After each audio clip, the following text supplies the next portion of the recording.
clarity is really the eternal quest, isn't it? Clarity meaning tuning to broader perspective. Isn't that what clarity is? Let's define it. Clarity is finding the vibrational equivalency of my source who is aware of everything and knows exactly to this most minute detail what I'm looking for. Beliefs do dilute, but they have value too. So let's not condemn beliefs. Let's appreciate the clarity of desire that they've produced, and then try to soften them so they stay out of the way so that you can see what they've produced. Isn't that a nice way of looking at that? Here's the thing. Trying to push anything aside just makes it stronger. There's a war against drugs and a war against cancer and a war against and a war against, and they're all getting bigger. Haven't you noticed? Every time somebody wages a war, it gets bigger. So, rather than push against it, rather than try to push it out of the way, instead, look for the clarity that it has produced. We want to give you a little story here because we hear this from a lot of you who have come to a certain place of clarity, and of course you still want more. You always will.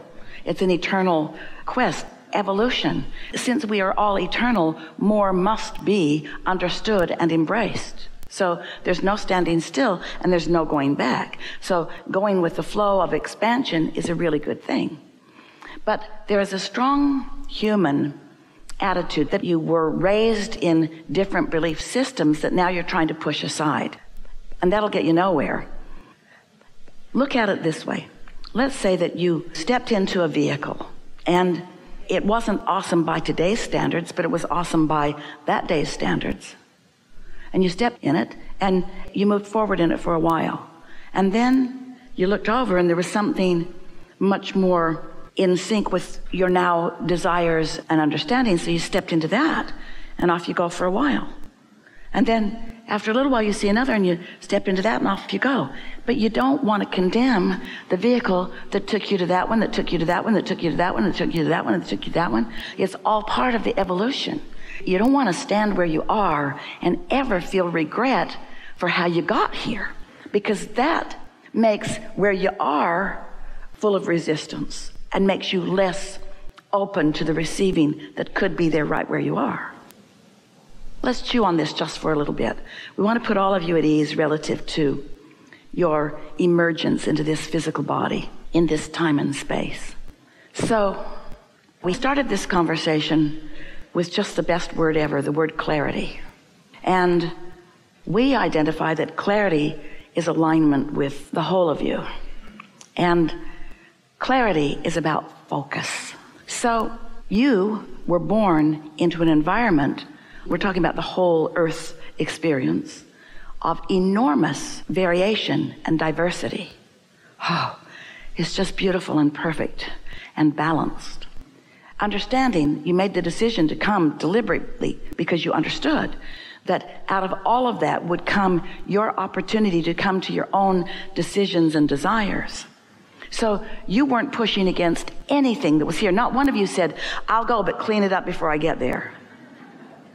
One political party, please, in agreement. One religion. Please decide how you see God, and once you're all in agreement and you're no longer killing each other over that, I'll come. Not one of you said that. Instead, you came knowing that the diversity would help you to focus. So think about what focusing actually is. Isn't relationship with something necessary to focus? If you came into this room and it was a room that was completely devoid of light, while with your other senses, you may be able to find your way to some extent. Isn't it nice that you could use your eyes to focus? Isn't it nice that you have some relationship with your chair? Isn't it nice that you have some relationship with one another? We know this is a really bulky, obvious analogy, but everything around you is necessary for you to focus. And so being born into a belief system every single one of you knew that no matter what belief system you were born into, it would evolve into something that was bigger and more. Every one of you knew that. And not one of you came into this body making war with any belief systems that existed. That's why you came in such diversity into so many different belief systems. There is a belief system that goes across the board with humanity that serves you and yet doesn't serve you, that we like to talk about all day, every day. And that's the belief system that you all have in your infatuation with, oh, you're more than infatuated with it. You so embrace now reality. What is now has so much of your attention that you hold yourself back from the creation that you've already put into your vortex.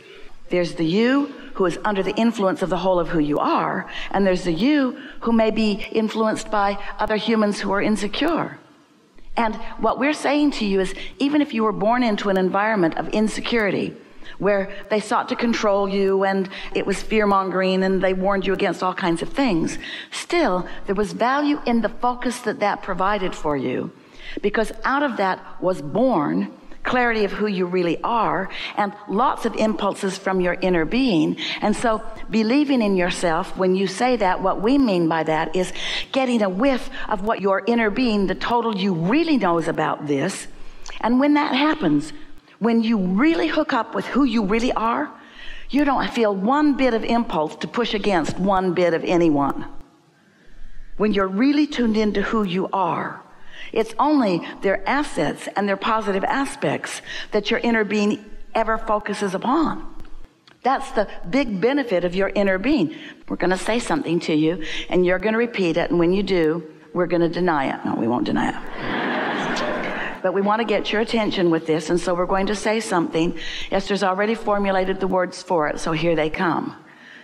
You're here doing the dirty work. You're here to experience the contrast. Your inner being isn't. You are here experiencing contrast and giving birth to what is preferred, and your inner being turns undivided attention to what is preferred. So when you say believe in yourself, we want to say more than believing. There's hoping, which is pretty good. There's doubting, which feels terrible. There's hoping, which feels better. There's believing, which feels even better, and there's knowing, which feels even better. When you know what your inner being knows, now you're standing strong and stable. And when you know, when you're tuned in with your inner being, you don't need to push against anything because you don't fear its intrusion into your experience. You only fear intrusion when you're misunderstanding. It's attraction, it's attraction, it's attraction, it's attraction. There is no assertion. It's attraction, it's attraction, it's attraction, it's attraction, it's attraction. Esther has a global entry card, and it expired a few days ago. But before that, she got onto the website to renew it. And her friend and brilliant IT person guided her through. She did everything the way he had just done it. He had just done it an hour before. She got it all done. And now she's waiting for the card to come, but it doesn't come. It hasn't come. His did. Everyone else's did. Where's her card? Stuck in cyberspace? Is she on a watch list somewhere? Why is her card not coming? Well, the card matters to her because it's TSA pre-check. It takes her through the airport so much more easily. And there's 6 months leeway. There's nothing urgent about it, but still, she's uneasy that she doesn't have that card in her hot little hand. She wants it and doesn't have it. She wants it and doesn't have it. So she feels insecure that she doesn't have it. A little insecurity that she doesn't have it, even though there's 6 months leeway and nothing to worry about. And it certainly is coming, and it doesn't matter why it hasn't. In fact, maybe it hasn't for the benefit of this exposure to this experience. So she gets to the airport and goes to the Southwest check-in. She really likes those guys. They're always so fun and so nice, and they play with her and she plays with them. And so she hands her envelope and off she goes. She has her driver's license still in hand and her boarding passes, and she comes to the first place where they check to see if you have TSA. And she's really on the move because she always just holds it, and she's amazed how well they can see. that they're able to always see that she is TSA pre-check while she's in motion. And she always says, you've got really good eyes, as she swings past them. So she's swinging past this guy, and he says, hold it, wait. You don't have TSA pre-check. And Esther said, yes, I do. He said, no, you don't. And Esther looked, and she didn't. And she said, well, where's the flyby lane? And he said, I don't know what you're even talking about. You'll have to go back to the... She said, I always get it. And he said, well, not today. And her greatest fear has come to pass. She has to get in that long line. She looked down. It wasn't even her name on the boarding pass. It wasn't a long walk back. She went back. She said, hey, you guys gave me somebody else's boarding pass. And she checked, and they'd checked the luggage correctly. And someone else's boarding pass had just been in the printer. And he said, I am so sorry. And Esther said, it wasn't your fault. She knew. She knew. It's attraction. It's attraction. It's attraction. It's attraction. It's attraction. It's attraction. She's worried about that, and she got it. And people who she knows well did it to her. No. She didn't try to explain all of that. Well, you see, there's this law of attraction thing, and you're just a cooperative component to my fear, and I've been worried about this, and so you tapped into my vibration, and you were inspired by your inner being to make what looks like a mistake, but was really divine intervention to put me in a position of understanding that I get what I think about. This is the most wonderful thing about what we get to teach you or to interact with you about. There is not a shred of evidence to the contrary of anything that we speak. So it's not hard to trust it once you allow yourself to meditate and raise your vibration and then receive that guidance. You just have to know. And once you've had enough experience where you do know that, we say to people, start out with easy things. What happens with so many of you is you've got some issue that you want to get to the bottom of or that you want to resolve. But because it's an issue, you've thought a lot about it. And you've thought a lot about it from your awareness that it isn't what you want. So without even meaning to, you've got all this resistance on this issue, and then you want to start with that issue to gain your trust. Well, that's the last issue you should start with to gain your trust, because it's the hardest issue to start with to regain your trust. You've practiced. The subject of money is a hard one because you've practiced not having enough. And so what it really comes down to is you are lovers. You love. That's who you are. And anything less than that is not who you are. But you know what's so interesting?